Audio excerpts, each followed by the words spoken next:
What is up, everyone? It is just one more Guyjin, and today is Tuesday, and you know what that means. It is 2-Minute Tuesday, where I take complex cultural aspects of Japan and explain them in, you guessed it, 2 minutes. Today we're talking about Uchi and Soto. So, let's go. I can't explain this in 2 minutes. 2 minutes or less?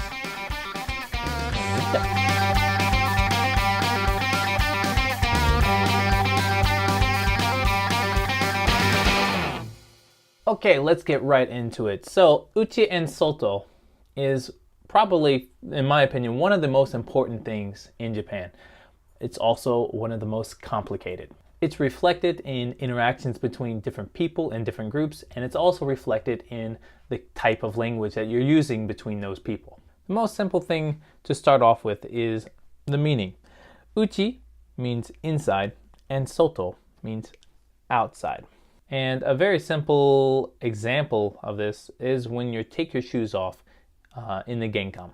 Your house is considered uchi, the inside, and the outside is considered soto. Your shoes are only used for soto.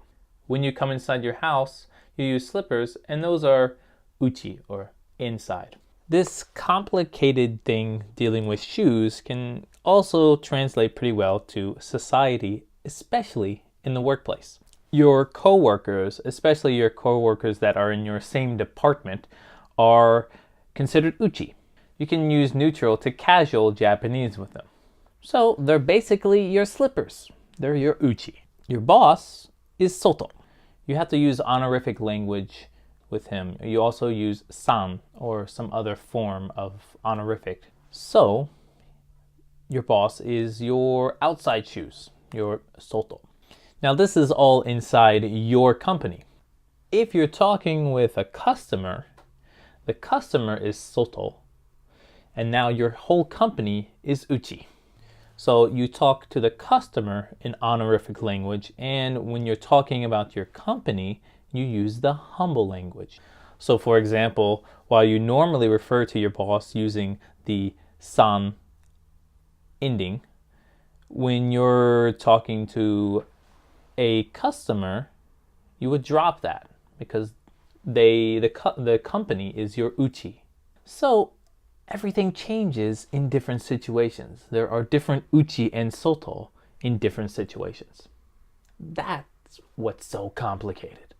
Are you confused? Let me just watch that back and make sure it makes sense.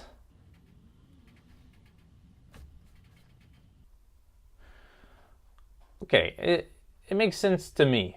You might have to rewind it a few times. So you're probably saying, as a foreigner, how do I use this? Well, if you're in a company or you have a job, you are in an uchi group. But trying to join extracurricular activities such as some kind of sport, martial art, really anything like that, you're gonna have to take your time to get part of the uchi. It can take a really long time. When I first joined the kendo club in university, it took me at least 3 months for them to get comfortable with me and start trying to teach me anything or try to be friends with me. If you're in a group right now and you're feeling that there may be a little bit cold, then this might be the reason. You're not quite fully part of the uchi group yet. Well, that has been our 2-Minute Tuesdays culture in a cup. I hope you enjoyed it. This was a really difficult one. If it doesn't make sense, ask me some questions in the comments. And you guys know, if you like the video, you know what to do. And I'll see you in the next video. Cue the outro. It is just one more Guyjin, and today is... I'm not looking in the camera. I always forget to look in the camera. I always look at myself.